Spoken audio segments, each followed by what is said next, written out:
আল্লাহ রাব্বুল আলামিন রেগে গিয়ে বলছেন, যে বান্দা দুটো জিনিস এই দুনিয়া থেকে নষ্ট করে আসবে আমি তাকে জাহান্নাম, শুধু নয় জাহান্নামের গর্তের মধ্যে আমি তাকে ঢুকাবো। নাম্বার 1 হলো যে ব্যক্তি নামাজকে নষ্ট করে ফেলবে, নামাজকে ছেড়ে দেবে, নষ্ট করে ফেলবে। নাম্বার 2 হলো যে ব্যক্তি নফসের দাসত্ব করবে, নফস যা চায় তাই করবে। ওই সমস্ত বান্দাগুলোকে শুধু জাহান্নাম দেব না, জাহান্নামের গর্ত, গাই নামক গর্তের মধ্যে আমি তাকে ঢুকায়া ছাড়বো। কত ভয়ঙ্কর কথা।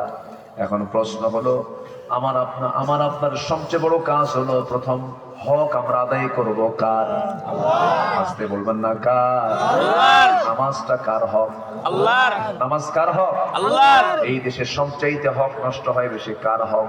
আল্লাহর। আল্লাহর হক। মাত্র 5% মানুষ নামাজ পড়ে, 95% মানুষের কোনো নামাজের খবর নাই।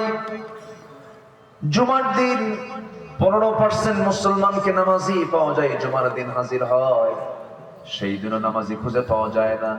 বলুন তো এটা কি ছোটখাটো সমস্যা? অনেক বড় সমস্যা, অনেক বড় সমস্যা। তাহলে আমার বন্ধুগণ, এই দেশে কত নেতা আছে আমার আপনার জন্য কল্যাণ করতে চায়, আমাদের উপকার করতে চায়। সবচেয়ে বড় উপকার হলো দুনিয়ার উপকার না, আখিরাতের উপকার।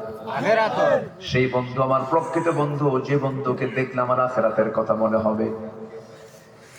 সেই বন্ধু আমার সবচেয়ে বড় বন্ধু, যে বন্ধু আমাকে আখিরাতের দিকে আমাকে টেনে নিয়ে যাবে, জাহান্নাম থেকে বাঁচানোর জন্য চেষ্টা করবে। সেই দলই তো উত্তম দল, যে দল আমাকে জান্নাতের দিকে টেনে নিয়ে যাবে।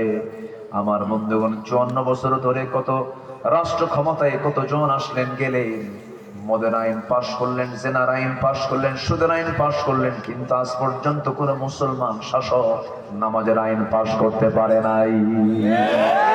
আসতে কোন কেন, ঠিক কিনা? নামাজের বিল কেউ আনতে পারে না, এটা দুঃখ, এটা কষ্ট আমাদের। একটু কান লাগাবেন, মনোযোগ দিয়ে শুনবেন।